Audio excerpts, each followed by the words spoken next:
শাহর নেতৃত্বে, রতন বাবু সুশান্ত দেবদের নেতৃত্বে যে সরকার এই রাজ্যের অভূতপূর্ব উন্নয়ন করে যাচ্ছে, সেই উন্নয়নকে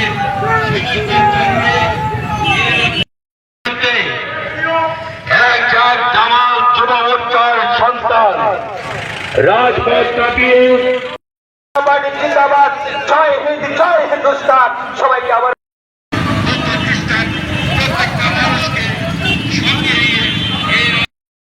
উপর একটা অবিশ্বাসের বাতাবরণ তৈরি হলো। পাহাড়ি বাঙালিকে বিশ্বাস করতে পারেনি, আর বাঙালি পাহাড়ি এই রাজ্যের দুটি বিষাক্ত রাজনৈতিক দল, দুটি কুখ্যাত রাজনৈতিক দল, এক হচ্ছে কংগ্রেস।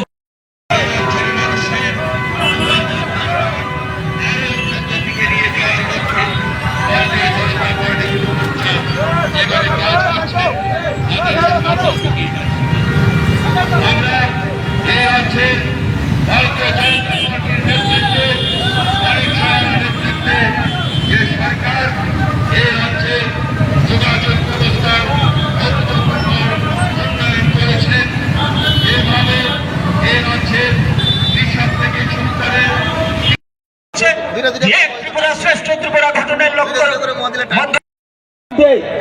ডুবিয়ে দিয়েছে যুব সমাজকে। কারণ সে নেশাগ্রস্ত হয়ে রাস্তার পাশে পড়ে থাকবে, ড্রেনে পড়ে থাকবে, সে অ্যাবনর্মাল হয়ে যাবে, তার বলার মতো ভাষা থাকবে না, প্রতিবাদ করার মতো ভাষা থাকবে না, চলার মতো কোনো শক্তি থাকবে না, বামফ্রন্টের বিরুদ্ধে কোনো জিগির উঠবে না, কর্মসংস্থানের জন্য কোনো আন্দোলন হবে না।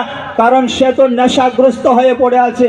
সেই নেশার মতো এমন একটা ভয়ানক বিপজ্জনক এই বিষাক্ত পদার্থ গোটা যুব সমাজের মধ্যে সেদিন ছড়িয়ে দিয়েছিল।